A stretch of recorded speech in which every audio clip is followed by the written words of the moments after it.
To the fight, shoot the breeze, discourse dialogue. Bring to light to be revealed with eloquence forever flowing fearless. Hey, welcome to another Fearless on the show.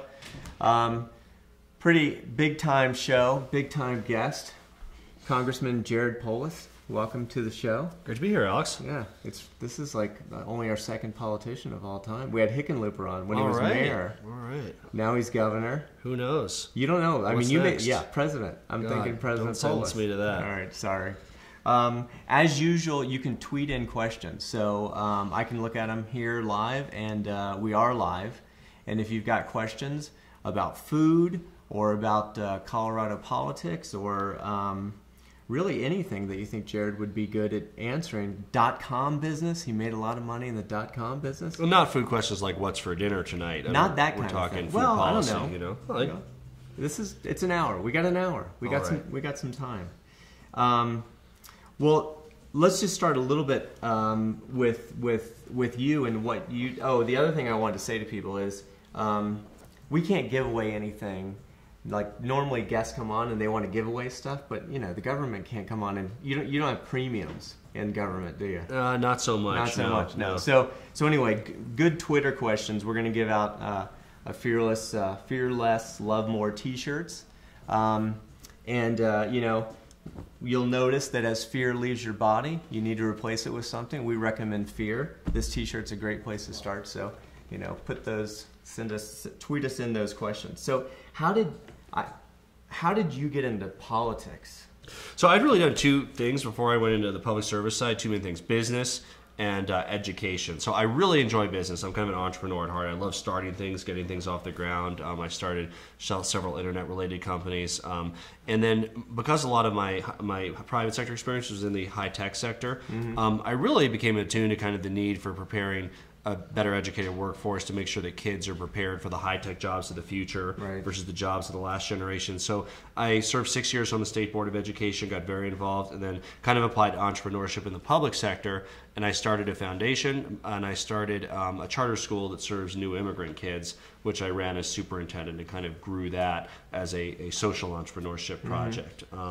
Those two experiences are what led me when the opportunity became available to participate at the national stage and say, gosh, rather than try to do little things here, I want to go and change the world. Did people come up to you though and say, "Oh, you ought to run for office"? Yeah, I mean, you get a lot of that? You absolutely do, and it's a tough decision to make because you have to give up a lot too. So.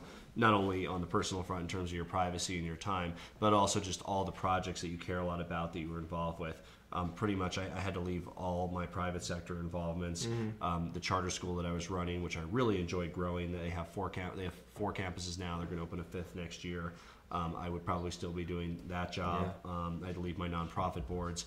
But again, I'm able to be involved in an entrepreneurial way because Congress is still an entity where you create an idea, you introduce that idea, and then you try to get other people sell them on your idea and build critical mass around it. So it's a similar concept to somebody who's come out of that startup and entrepreneurial world. It's very different than somebody who comes in as like from the corporate executive side because it's not a kind of place where people do what you say. So if somebody's was a CEO of a Fortune 500 company, isn't accustomed to the hierarchy, people doing what they want. Congress is very different than that. That's probably more like being a governor or president. You were CEO though of a big company, right? I was usually founder and then chairman. I would always try to phase myself out of direct operational responsibility once they kind of got to 10, 15 people. So I would usually be involved as kind of chairman, after it reached a certain size. I try to avoid running them except when they're very small. But it takes a special person to run for office. I think a certain type. By special, you mean special in the sense of special. Different. Okay, I mean, when I hear the idea, I run. Yeah. I really can't imagine it. Maybe because I'm more the CEO type, and I would struggle under that situation. But also, I just. I think like a lot of people, I look at politics and I don't understand how it works, and maybe I'm skeptical that it even does work or can work anymore. It seems to me that a lot of people now don't see their government as their government. They see it as the government. And a lot of the energy to make it smaller almost feels like it comes from the space of, it's not mine, it's this other entity that I need to, that's interrupting what I'm doing, and I need to keep it at bay, shrink it if I can. Yeah, it's kind of a strange mindset because government is a very simple concept. It's what we choose to do collectively together. Right. So there's some things that we choose to do separately, and we do that through businesses. We do them through nonprofits that, you know, you can give to, or you can give to a nonprofit that does something that's the opposite of that one. I mean, you know, you can do what you want. But things that we decide we want to do together, like roads, like defending our country, like education, like keeping our streets safe, we do through our institution of government, which is us taking an action collectively. And any individual may agree or disagree about a particular action or a particular, you know, set of actions, but we all have a say in that through the democratic process. Yeah. But do you think that that's the way people are looking at it now? You know, it first of all, it's working a little. It works better than the media perception of it. Now, there's a very simple reason for that. When we agree and we come up with policies that have broad support, it's not a very exciting story. When we're fighting, it's a great story. It sells. You know, back 40 years ago, it said sells newspapers, but nothing sells newspapers now. So it gets on television, right? You know, when we're fighting, the talking heads don't have much to talk about if we're agreeing. So there is work that's done that, you know, bills pass Congress, you know, 410 votes on one side, 20 votes on the other side. And there's just nothing written about them. People don't talk about them because it's not a good story. They cover when we disagree, not when we agree. And so that, I think, feeds in part the popular perception, oh, those guys are always disagreeing, which isn't actually the case. So that's really, because that's surprising to me, that you're not always disagreeing. That it's just not total loggerheads on every issue. That's how it seems to people because that's what's reported on. And yet, there, you know, and there are. I don't want to, you know, gloss over the disagreements. Of course, there are. Whether it's, you know, efforts now that, you know, the Republicans are trying to gut, you know, the Environmental Protection Agency and some of the efforts to protect our clean air and clean water standards. And there's a number of different battles where there are disagreements. But for every one of those, I can point to several where we collectively, as a body, have taken an action which pretty much both sides agree on. You mentioned education, and that's got to be a pretty hot topic in Colorado. I was watching the news, and there was bad news about school closings. In Jefferson County, they had closed two schools. What's the problem? What's the bottom line problem? Why can't we fund education? So there's a state issue and there's a national issue here. Colorado has some particularly constraining provisions in our state constitution called Tabor that effectively prevent the public sector from funding education and other priorities. So there was a 6% cut in education last year. Looking at another cut this year. That's really undermining our future growth as a country. Directly, what it basically means when you cut education, it means bigger class sizes. It means cutting programs in schools, especially some of what they view as kind of elective programs. I mean, things like the arts are the first things that get cut. Darn it! Or what keeps kids that's what keeps kids engaged a lot of the time, and it's important. So we need to invest in education, but it's not just investment. I mean, those who say, oh, you know, you don't just throw money at it. There is truth in that. It's not just investment. It's, you know, just looking at any analogy in the private sector. It's investment. Capital is needed, but also deploying it correctly is needed. I mean, they're both needed. And too much in education is wasted. And you can say that, and it's true. And we need to do a better job. Changing what doesn't work when schools are failing and have a 50% dropout rate. We need to make tough changes in those schools. Expand and replicate schools that do work. And promote innovation, and then get accountability right. Make sure we have transparency and accountability to what's going on in the schools, but not just around one narrow set of test scores. When I didn't think we'd talk about this, but I'm sort of curious now. When you think about how to educate for high tech jobs, do you look at our current system and think, okay, we just need to do better with our current system, or is it a bit more evolved than that? It's both. I think the system will change because of technology. We're already seeing online education, both at the primary and secondary level, having a major impact. In Colorado alone, there's about 4,000 students that are enrolled exclusively in online schools and a much higher number that are doing some sort of hybrid. You're seeing a similar trend nationally, and I think technology will fundamentally impact how curricula is delivered. Now, in terms of doing a better job, the biggest one, there's a lot of problems, certainly all the way through the university system, access to the university, but many kids don't even get out of the starting gate. Too much in this country, the socioeconomics of your area, too frequently the ethnicity predicts whether there's a good school or not a good school there, and you're getting schools where half the kids aren't even making it through high school. So I mean, what chance do they have in the information economy without a basic, high school level of literacy and numeracy? And the answer is none. I mean, they're consigning themselves to a struggling life. It's going to be tough to make ends meet in a global economy without those basic skills. It's kind of bumming me out. So, but we can do better. I'm optimistic, you're Alex. Optimistic. No, I mean, You're we know optimistic. that this is the. Let me give you something really optimistic. I mean, we can point to schools that work for the most at risk, the most impoverished, the highest risk groups in our country. In Westminster, Colorado, there's a school, Ricardo Flores Magón Academy, very high poverty rate, very high English language learner rate, and yet on the math scores and the reading scores, they're among the top in the state. Yeah. So we have schools that if you looked at their demographics, you'd say, gosh, this group's probably not going to perform well, and yet they're doing it.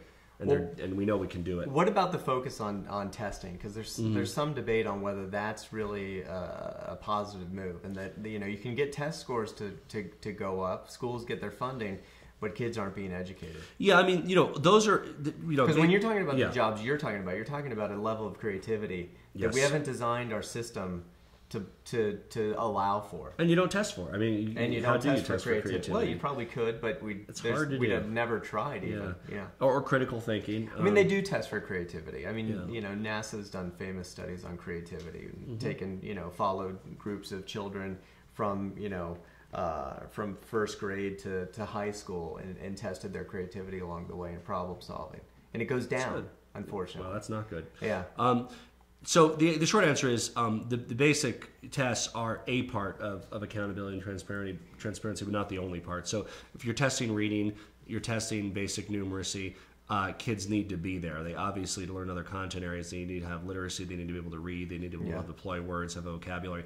But yes, that's not the end point either. You can do all those things and still fail in an education system. And the concern could be, with the focus on testing, you tend to do a lot of things by rote, which could be the reason why you see kids being highly creative at the beginning of their school career, and by the time that with the NASA study, it was something like 95% were highly creative in first grade, and it was something like less than 10% were considered highly creative by the time they graduated. It'd be interesting to see how that also, like kids that are in the Montessori model or the Rudolf Steiner model or some of the other models, how that affected it. That would be really interesting. Well, we know there's a Harvard study on Montessori, and there's a high correlation to entrepreneurs in Montessori.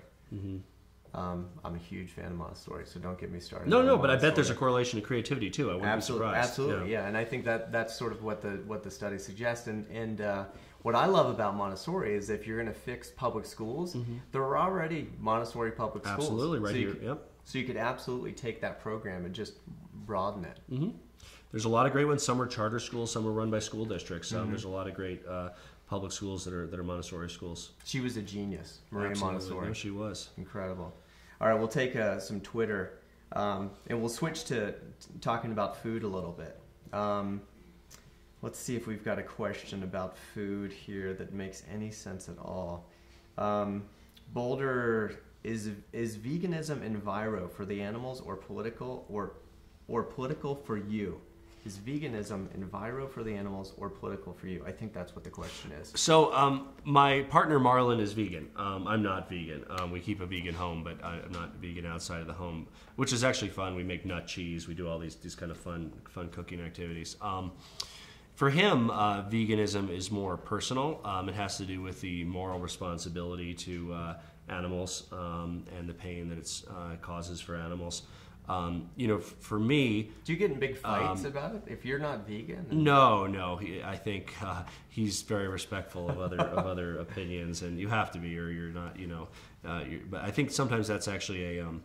Sometimes people assume that all vegans are militant vegans, but that's certainly not the case. They're not always like going to be in your face, getting mad at you for eating meat. I mean, I know many vegans, and they're wonderful people. But I think the stronger argument, to me, it's a stronger argument, is the environmental argument. I mean, clearly, if we ate less meat, doesn't mean you even have to be vegan or vegetarian. If we reduced our meat consumption, not only would people be healthier, but it would be an enormous benefit to the environment, because producing, X number of calories through the mechanism of a cow or a chicken is far less environmentally efficient than through plant-based sources. Yeah. Do you think our food pyramid's been politically altered? You know, the official one is so darn complicated to even figure out now. It's like a customized pyramid. I don't think it makes any sense. Originally, it was clearly too heavy in carbohydrates, the original kind of pyramid. So nutritional advice needs to be tailored to individuals. There's no doubt about that. Different people have different lifestyles. They need different caloric intakes. Yeah. But there's also some common elements, and hopefully, I wish through the government we can do a better job just providing some of that basic education. What's the what's the politics of food in Colorado? I mean, can you sort of lay that out for us a little bit? And also kind of talk about part of the problem with regard to food policy, and it's a problem in Congress, it's a problem in Colorado, is when you look at kind of who sets the agenda on those issues on the Agriculture Committee in Washington, D.C., on the Agriculture Committee in Denver, in different state capitals. It's usually the elected officials who represent the producers rather than the consumers, who represent the farmers rather than the customers. Mm-hmm.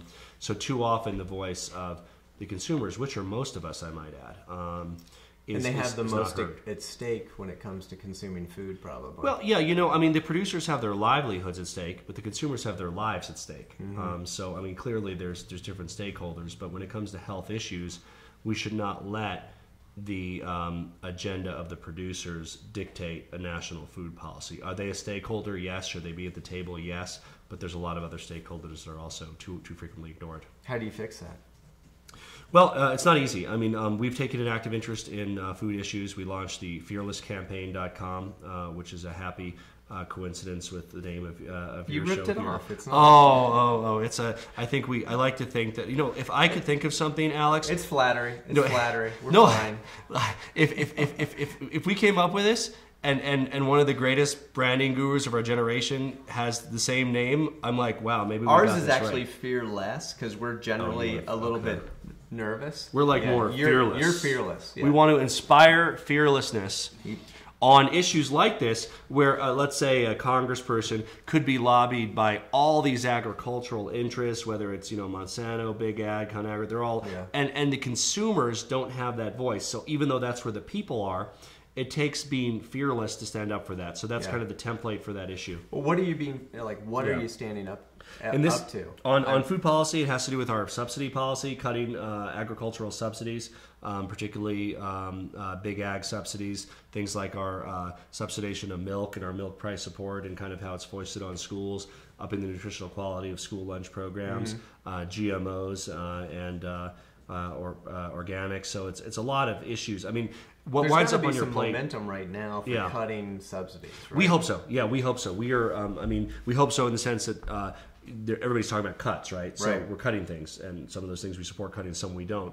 We have been very active, and the Fearless campaign has in putting in the mix ag subsidies. Now, that doesn't mean we're guaranteed victory. Again, all the lobbyists on one side, really not a lot of folks on the consumer side, but it makes sense, and that's another argument we have. Okay, we have to cut. Now, in this current context, okay, you're not cutting ag subsidies. What are you cutting instead, and which is more painful? Yeah, how does that work as a congressman? Just to give people a picture of that, there's lobbyists, right? We hear about lobbyists all the time. Sure. We know there's many lobbyists per member of Congress, and then we also, I think, realized we don't really have a lobbyist. We just have you. And then you've got to stand up to all this special interest pressure. How does it come? Is it people? Is it visits, or so how does it show itself? You may have a little bit of a lobbyist, and many of your viewers do, because when you give money to some of the nonprofit organizations that are good guys, whether it's environmental organizations, whether it's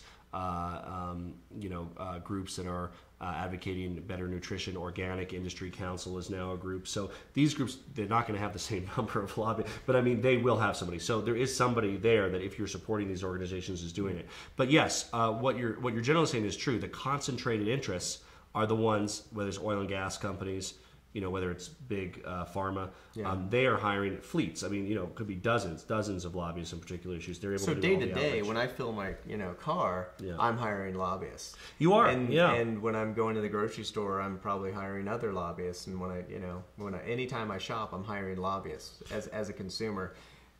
But then I've got to maybe go on this other side and with the nonprofit, and then hire some more lobbyists to undo the work that I did with the lobbyists that I hired. It's true. Just to equal it out, you probably need to at least give a little bit of money to folks that support that other agenda. So if you're buying gas at the pump, throwing a little money to whether it's Sierra Club or League of Conservation Voters or one of those groups, kind of is another form of carbon offset. But this is more of a karma offset. Karma offset. Yeah.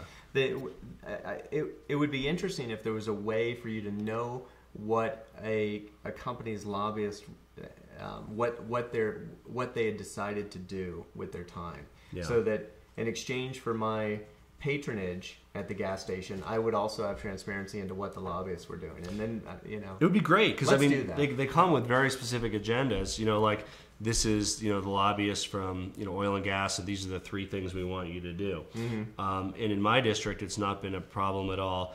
Standing up to them. Our district is very environmentally conscious. But for other members, they're very clever how they do. They say, look, this means jobs in your district, or this gives you a response to voters who are upset about high gas prices. You say, I want more drilling, and really, there's very little connection there. There's like a 8 to 10 year lag period. If we allow more drilling, I mean, it doesn't constitute relief at the pumps. Right. What really would constitute relief at the pumps is a way to reduce demand and to move some of our cars off of gasoline onto alternative fuels and electrical. So, I mean, there's different ways of doing it, but they are very cognizant of how it's done, and that's kind of what we're up against. There is that organized opposition. How transparent in government is the pressure that you get from lobbyists? So now I want to be clear. There's very little. I would dare to say, hopefully none, kind of outright corruption. So it's not like there's a guy with cash who says vote this way and I'm giving it to you. I wasn't even thinking. But some people think there is. We get that. People think the worst of the politicians, sometimes rightfully so. What it is it's more subtle. So they fund the campaigns of the politician. They don't fund like buying a yacht for the politician. So it doesn't go to their pocket, but it goes to letting them keep their job. Right. So they fund the campaign. They establish, kind of personal relationships, whether it's, they do different fundraising events together, that kind of thing. And in your campaign, when that money becomes available, generally it's offered with the understanding of, if you don't take it, they will. Right, and so I'm going to fund one campaign or another, and that's a lot of pressure. Right? Exactly. So not explicitly. I mean, it's not like if you don't vote this way, I'm not funding. They don't say that. Exactly, but it's understood. Anybody who's been, in the political side, they know. Okay, if I vote against this bill, I probably can't go to those guys for money again. I might be, and then, unless I'm helping them somewhere else. So it's like a matter of some members are kind of viewing that in terms of, okay, who's on my side and who's not, and how does what I do affect that? So they have their constituents, their voters who put them there, but then they also have their financial and donor constituency. Yeah. And sometimes the two are at odds, and that's what I think leads to bad policy. Where are you on the Supreme Court ruling that took off restrictions in terms of campaign financing? That was a very bad decision. Citizens United, that basically opened the door for corporations to directly invest in political advocacy. It's unlimited, right? Completely unlimited, yes. Which is actually more. So, like when I raise money for a campaign or any federal candidate, when we do an ad, we have to be on there and say, I'm Jared Polis and I pay for this ad. Also, every single donor is disclosed to an elected official. So, by the way, you can find out who gives to people. Right. OpenSecrets.org is a great website. Type in your senator, representative, tells you everybody who donated. So there is transparency. Cool. You can know who owns them. But what we don't have with corporations is any of that. So they can do unlimited and secret money to fund political ads. So they actually right now have more free speech than even the candidates for office, than the individuals, because that's all disclosed. If you personally gave to my campaign, it would be disclosed. But if a corporation is engaged in a $10 million political advertising campaign, it's not formally disclosed at all. So it's a very scary precedent. Yeah. I don't want to. I mean, one thing I should point out is there's good guys in that world too. The problem is they're outgunned by the bad guys. But I mean, there are, again, this is open. The same door that's open for big corporations is also open for environmental organizations, unions and others. Now, they're always going to be outgunned. It's a battlefield that is slanted against. I don't think that of it as side, necessarily good guys and bad guys. I just see it as a systemic problem. It is. It's going to lead to more problems. So, going back to food, here's a great question. What's your opinion of Whole Foods local producer loan program?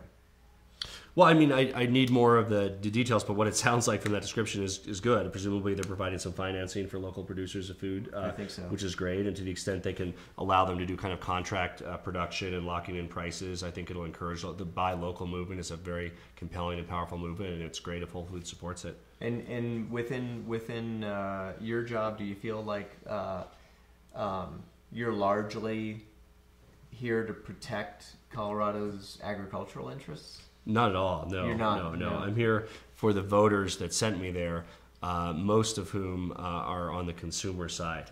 And of course, I try to be cognizant of the livelihood of those who have farms. But there's an enormous environmental issue here, an enormous health issue, and those are really paramount. Yeah.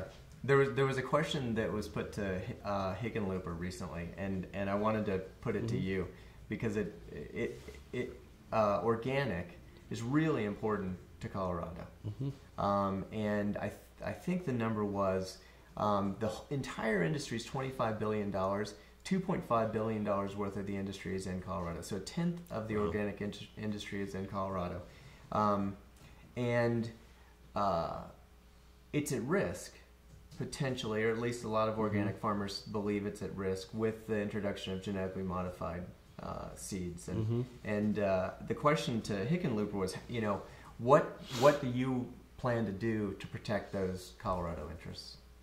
Well, and with the introduction of GMO seeds, that's even more than a Colorado issue. That's a national threat to the organic industry. I wish that we had a better policy response from Washington. I think fundamentally, regulators and antitrust regulators and others need to look at the fundamental business models of some of these companies like Monsanto, and it needs to apply a much more rigorous standard to them than has been applied.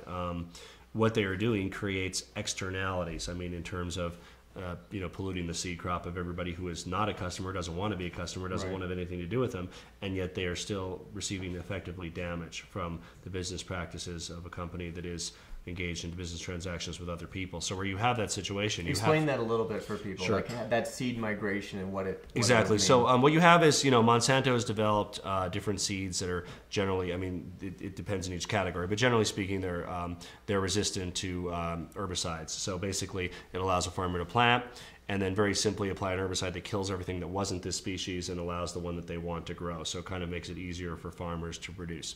What happens is when those crops go to seed, they wind up growing elsewhere because you can't really control this sort of thing, whether it's wind or whatever it is. And so a farmer that wants to have an organic farm next door, literally next door, because farming areas are farming areas. Sure. So you've got one guy here growing Monsanto seeds. The next guy, he's growing an organic farm.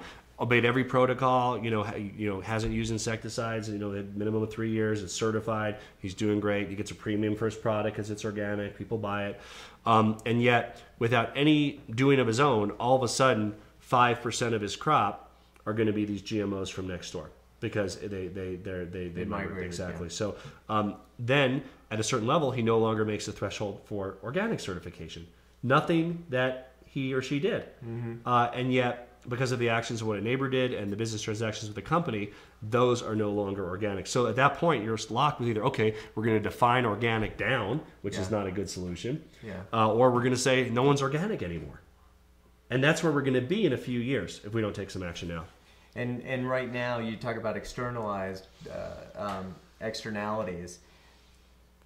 Conceptually, that farmer with the organic crop could ask Monsanto, hey, you need to pay for this because I've lost this aspect of my business or I've lost my business entirely.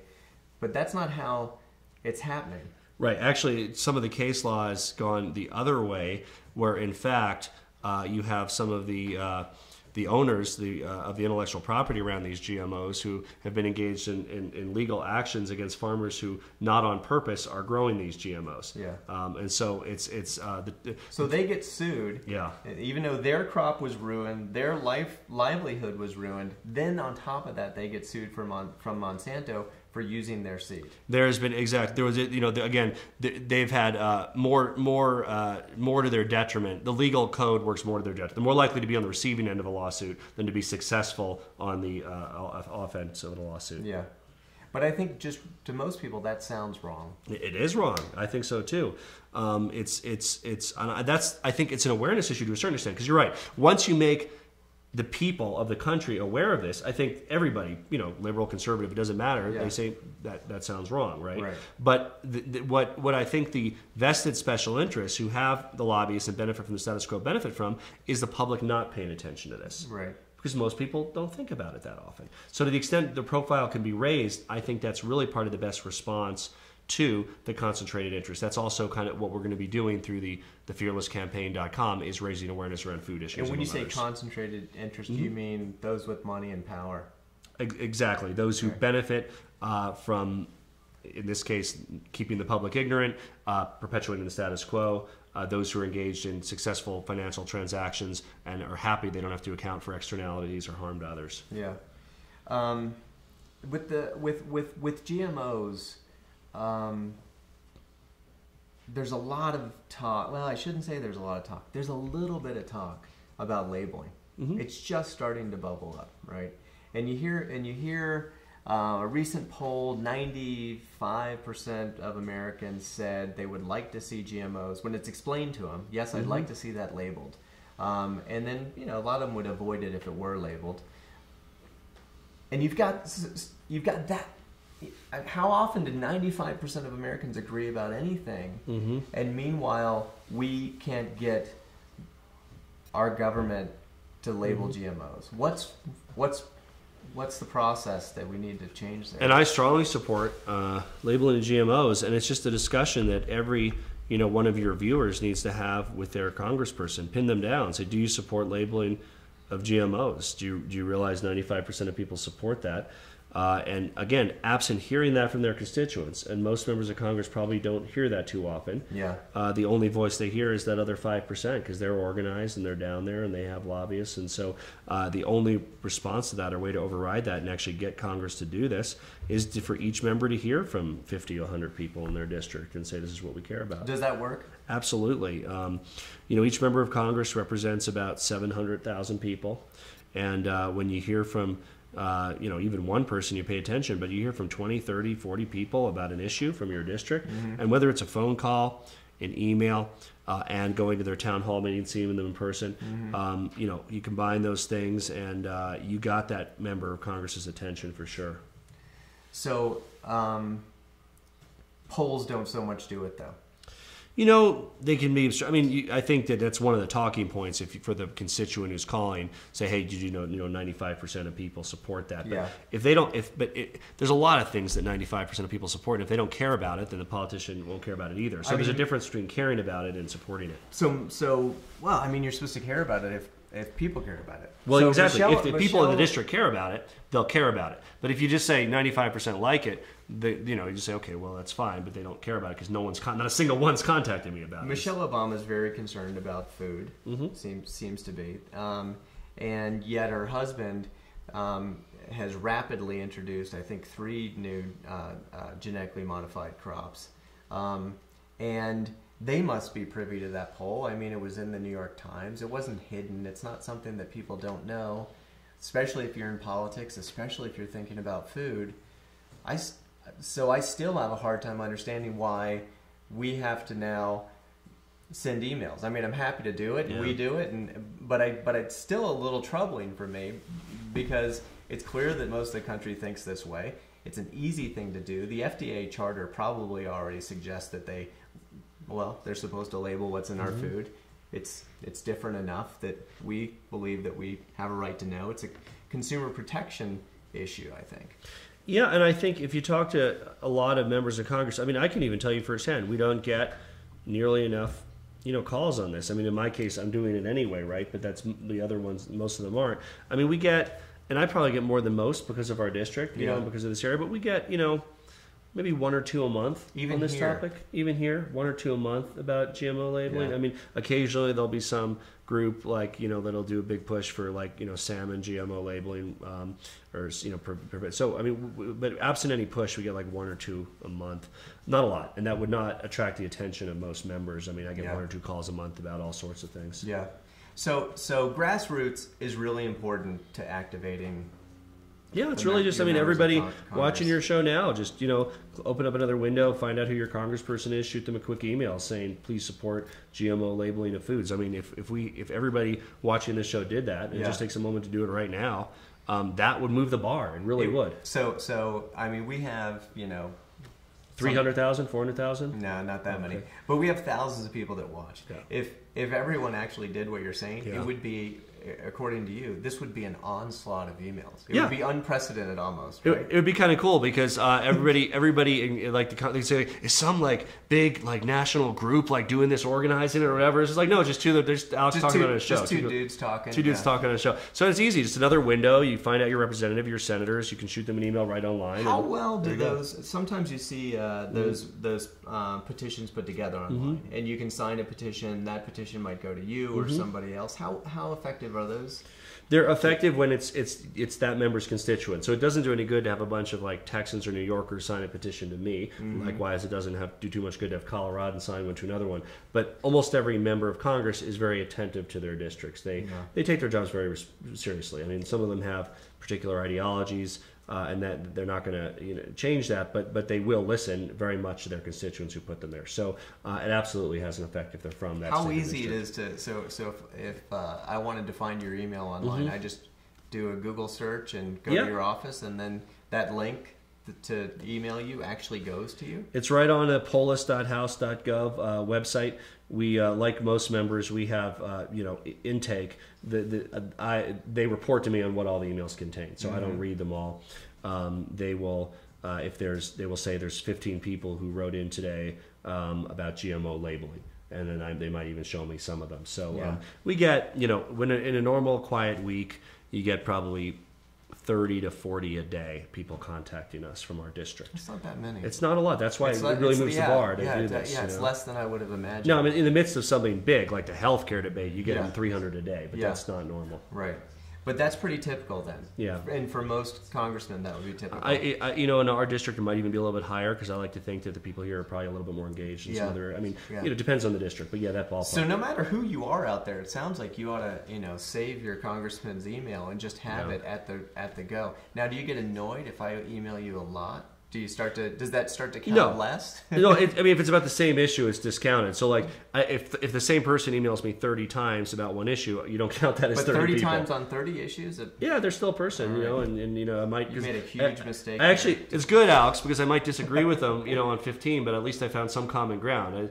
I was at a town hall yesterday, and I think the person said, I disagree with you on almost everything. And I said, well, I'm glad it's almost everything because I can't be wrong all the time. Yeah.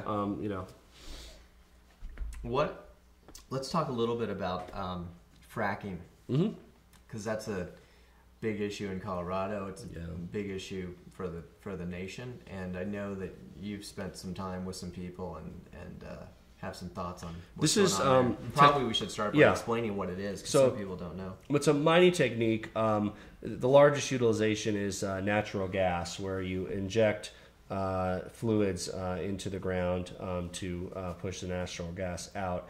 And it's a technique that will have a role in mining. There's no doubt about it.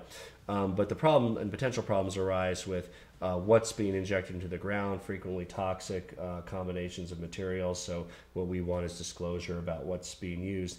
And then the other problem is when it leaches So right now in the we don't groundwater. know what's being injected? We do not know.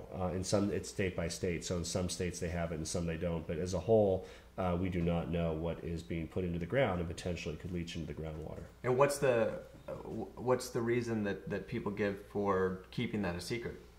I guess the mining companies say it's proprietary, and they don't want to reveal it because then others. And so we adjusted that. We say, okay, that's fine. We're not saying make it public for the world, but at least give it to the Environmental Protection Agency or sort of the government regulators, and they'll maintain your secrecy, but we'll Seems know whether it's toxic radically. or not. That seems illegal already. I didn't know that. Can I inject stuff into the ground as an individual? If you, if it's if you have a mine now.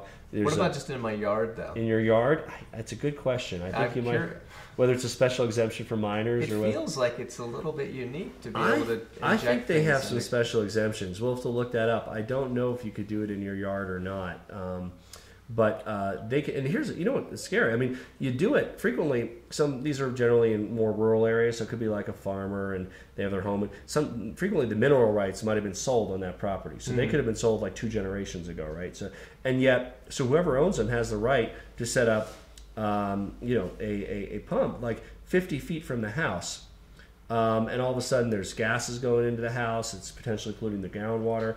And it's and by the way, there's no compensation for the surface owner, very little compensation because they sold off the mineral rights. So that's what's happening in Weld County here in Colorado and Pennsylvania and a lot of areas of the country. It feels like it's another case where people that don't have a lot of money are being taken advantage of. And I had a thought, which is pull some fracking trucks into Beverly Hills, and just pretend like you're going to start fracking. Just put them out by multi-million-dollar homes. Or maybe in D.C. in one of the wealthier areas of D.C. And it feels like, okay, that it would end that afternoon. Yeah, you know?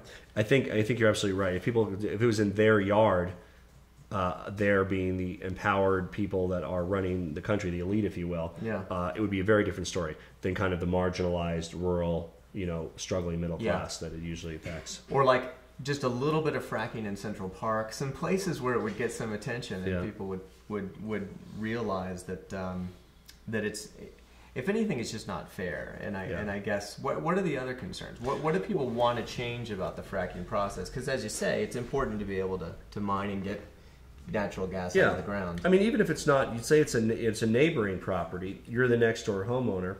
The property value of your home is going to be hit through no fault of your own, and you're not getting any compensation.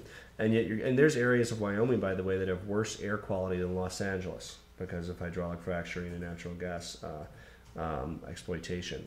So, I mean, think about that for a second. The air quality, potential pollution of the groundwater. Now, that depends on where the watershed. It depends on a lot of issues. There's areas of the country where the natural gas companies actually bring trucks of fresh water in for the homes because they can't absolutely certify that the drinking water is safe. There's actually a movie. But they also argue that it's never been proven that it's had negative consequences on the groundwater, right? What happens is it's very hard to get a grasp on because whenever there are injuries, they frequently get settlements and they have to sign secrecy provisions associated with the settlement. So if they're going to get any payout or any compensation from the natural gas companies, then they're committed to not talking about whatever it is that happened to them. And so we don't know how many times this has happened. We know anecdotally that it's happened, but because of those, what's being enforced with those contracts, it's hard to get a handle on. What kind of injuries? Again, it's hard to get a handle on. Don't even know. Yeah, it's hard to get a handle on because whenever there's a settlement paid, then they're always enforce non-disclosure agreement. You were going to mention a movie. Gasland is a great movie. It also one of the, just as a visual, there's areas, this is actually not too far from here in Weld County, Colorado, where there are instances of you could turn on a tap in a home and you could literally light it on fire. In Colorado? In Colorado, yeah. So, and then again, it's hard to argue that something's not going on. I wouldn't want to drink that water that you can light on fire. Yeah, it's unusual. It's unusual. Yeah. It's generally not flammable. Generally not. A lot of times we'll pour it on things to put it out. You can imagine pouring that on a fire. You wouldn't want to take that water and then pour it on some of the forest fires that we've got Absolutely going on. not. And I wouldn't want to drink it. I don't. And so, what we're saying with the regulatory structures, let's find out what's being put in the ground, what is it, and let's have a better system for measuring how it impacts, groundwater and air. Yeah. And how would that have a huge negative effect on the gas industry, or? No, I don't think so. I mean, they're fighting it because is it any additional cost? Yeah, it probably is. I mean, if there's a little bit of extra administrative burden, if there's a larger cost, but I mean, they'd love to get away with none of that. But if they're actually potentially harming people, killing property values, we don't know what they're putting in the ground. I mean, I think in the long run, I would make the case to the industry. I say, look, if you're serious about this, technique of mining, you need to increase the confidence that people have in it. I mean, okay, maybe you're right, never hurts anybody, causes no damage. Well, the proof's in the pudding. If you're right, let's at least, and yet they're still fighting it, which makes it seem like it's a bad faith battle. Because if they truly believe that it was not harming anybody, it was completely innocuous, why wouldn't they embrace transparency? Right. That's a tough one, and Again, I wonder how you empower these people. So if you're out there, how do you empower? How does someone out there empower somebody who's struggling with this? Because their story, if told, every American would say, "This ain't right." Kind of like that food policy one, right? Yeah, it's just like this ain't right, and then you're faced with it, and yet our media is. Well, there's a democratic aspect of our media online, but it's not as powerful as our bought and paid for media. Mm-hmm. How do we get these stories out there? I mean, you mentioned the film. What else do you do? The media likes a good story. There has been some coverage of homeowners impacted by hydraulic fracturing. I think what drives the media more than any particular agenda is just a good old-fashioned story. Something that's why, as I said, they cover us fighting, but they don't cover us getting along. I mean, whatever's interesting, and they got news to sell and ads to sell, and that's kind of what they do. So make it interesting, spice it up. Yeah, I saw a story last night about a cat who, I don't know if you saw the news last night. I didn't see it, no. This cat had gone missing for 7 years, and then or maybe longer, and then they recovered it. And this was on the news. Wow. And then after the story, the newscaster said, "Wow, what a story." There you go. And I'm thinking, there's so many stories out there that really matter. And it's and by the way, the U.S. actions in Libya today. Exactly. After the cat story, boom, the right? cat story, I swear, was longer than the Libya story. Yeah. So there's a certain sense I have sometimes that people are self-medicating with just nonsense, and instead of getting interested in participating in what's really going on. And the internet is great because it provides like kind of a dream venue for all kinds of alternative voices and whatever blogs you read and hopefully participate in, because many of your viewers are probably citizen journalists themselves. Yeah. They may not think of themselves that way, but if you've ever commented on a blog, you're a citizen journalist. So you're contributing to that dialogue, hopefully with more than 4-letter words. But what we're interested in scares me sometimes. I know you're an optimist. I think I might be, but I'm not sure. Probably not. So this week I blogged on a couple things. One thing I blogged about was Burger King, right? Yep. And 57,000 people looked at that. Another thing I blogged about was J.P. Morgan wants to cap debit cards at $50 or $100. That's a much bigger deal than Burger King. And we put a petition there trying to get signatures. I think there's about 110 signatures there now. Yeah. So 54,000, 110.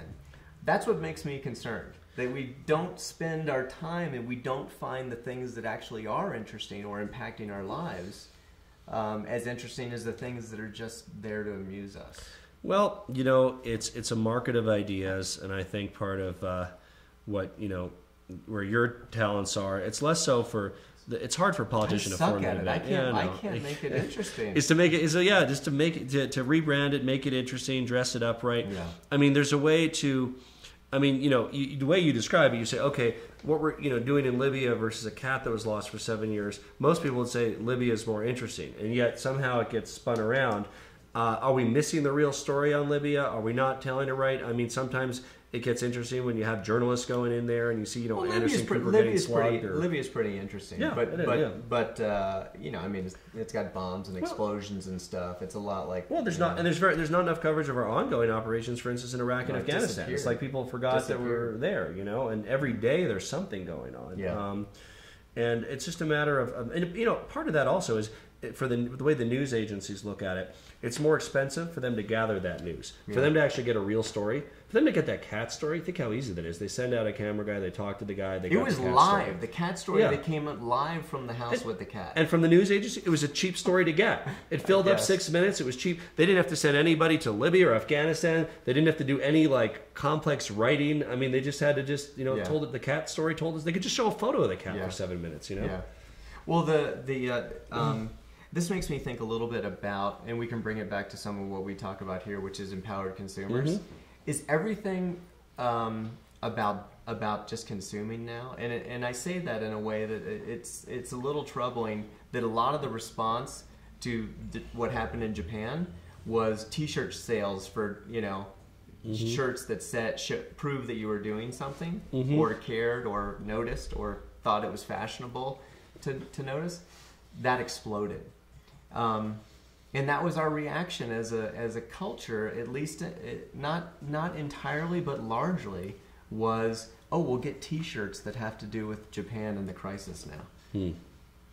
It kind of goes back to one thing we were talking about earlier.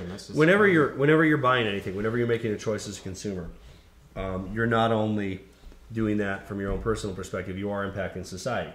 It's not always as simple as saying it's for better or for worse, but you're impacting society. Some of that goes to whether it's lobbyists that are propagating the status quo. Some of that goes to whatever environmental externalities. So I think each of us should be take all that into account. And whether it's, again, carbon offsets or karma offsets or changing your consumer habits, I think it's something that everybody should explore in their own personal pathway, for consumption. That doesn't mean don't buy certain things. It means if you buy them, just be cognizant of their impact.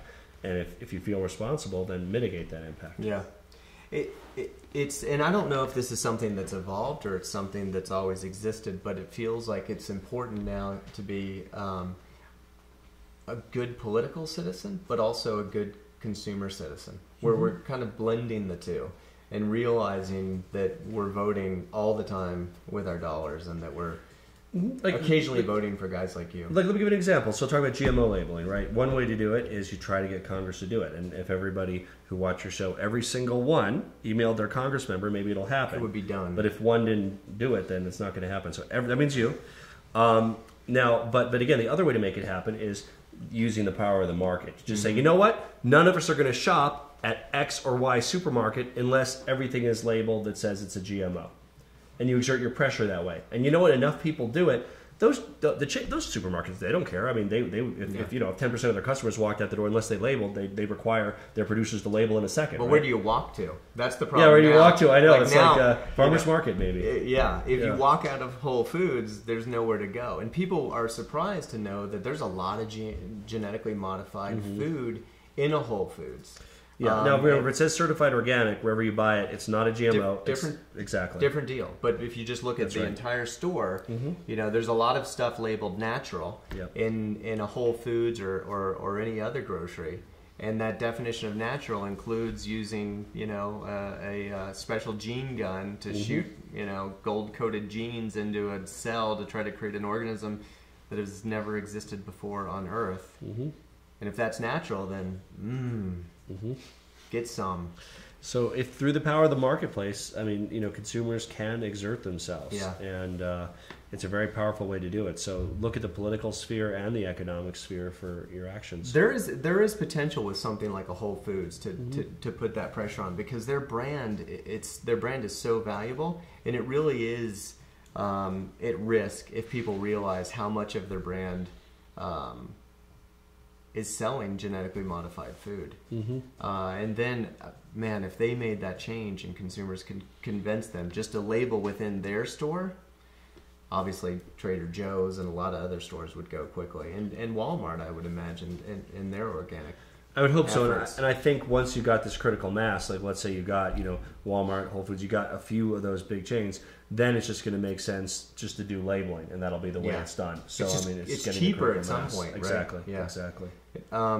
So right now, people might be interested to know that there's even efforts to make it against the law to say no GMO on a package. Like if someone wanted to suggest this doesn't have genetically modified organisms in it, you can't even put that. You can't even put that there. I haven't heard of that one yet, but we'll. Well, I don't. I probably just made it up. Well, I'm sure somebody's thinking of it. Well, I think that it is out there. What's a good way? You can't put that kind of pressure, but consumers can. Is there a way where the world of politics and the world of consumerism come together to create that kind of pressure? Yeah, there is.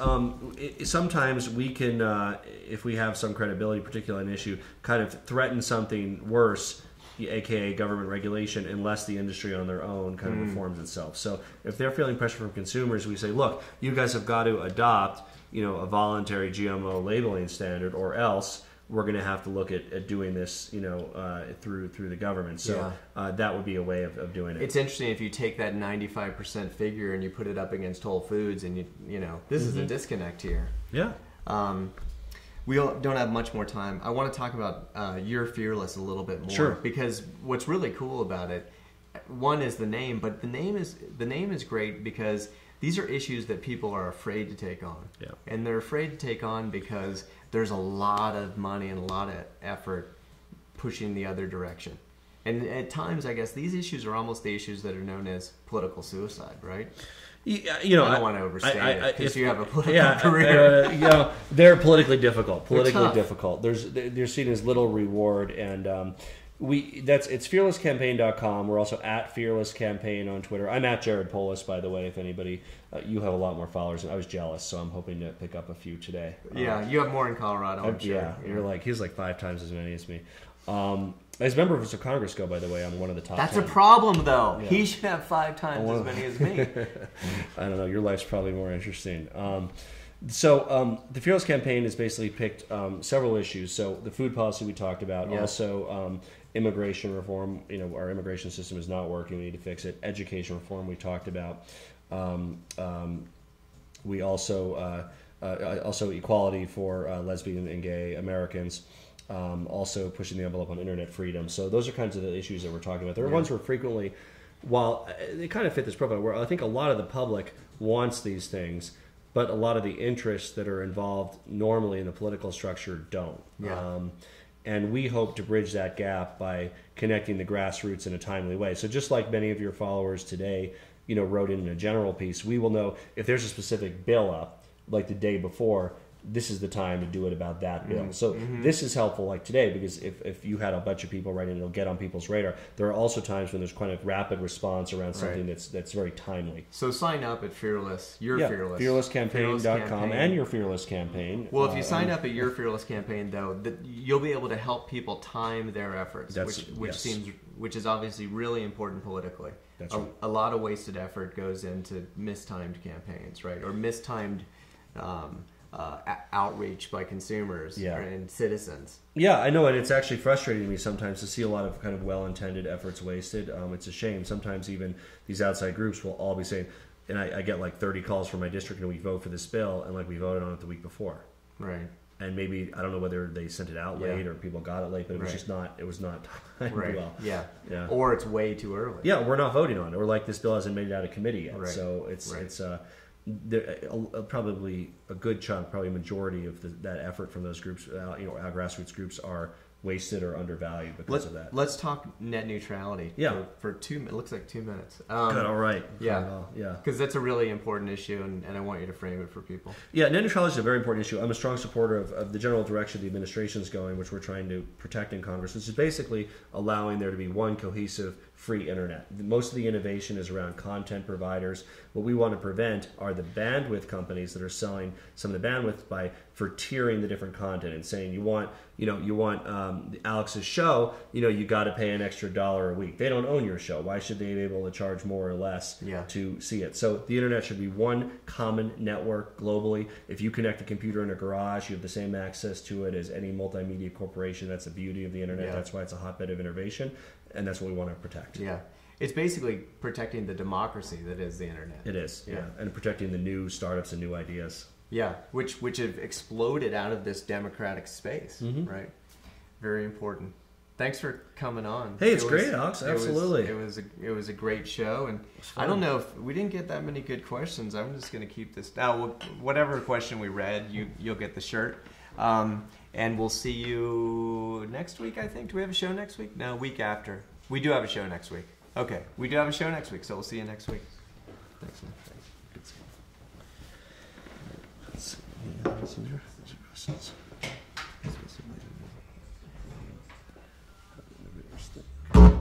Shoot the fire, shoot the breeze, discourse dialogue.